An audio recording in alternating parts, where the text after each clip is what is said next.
Par quoi commencer? Donc il y a plusieurs questions autour de finalement comment expliquer qu'aujourd'hui l'autisme, en tout cas l'autisme chez les adultes sans déficience intellectuelle, soit un sujet à la fois tellement méconnu et en même temps relativement décrié par certains professionnels. Il y a plusieurs facteurs qui influencent cet état de fait. Il y a le fait que l'autisme reste victime de représentations qui sont assez naïves et il reste un ensemble de fausses croyances qui sont associées à l'autisme. Maintenant, à la décharge des professionnels et des médias, on a une explication qui est parfois un peu simpliste de la question de l'autisme, en fait associée à ce qui est le plus visible, les comportements. Or, ce qui explique l'autisme, c'est pas les comportements, c'est ce qui est sous-jacent au comportement, qui en fait ne sont que la manifestation d'une manière particulière de traiter l'information. On parle d'un déficit de cohérence centrale. Donc si on présentait l'autisme non pas comme la manifestation de comportements observables,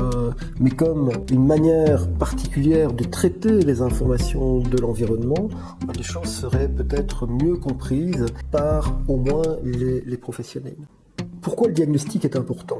Le diagnostic est essentiel pour la toute grande majorité des gens parce qu'il donne une explication. Dans un certain nombre de cas, il va permettre aussi de légitimer certaines difficultés, certains parcours de vie. Dans tous les cas, il permet de mettre des mots sur des particularités de fonctionnement que la personne ne comprend pas.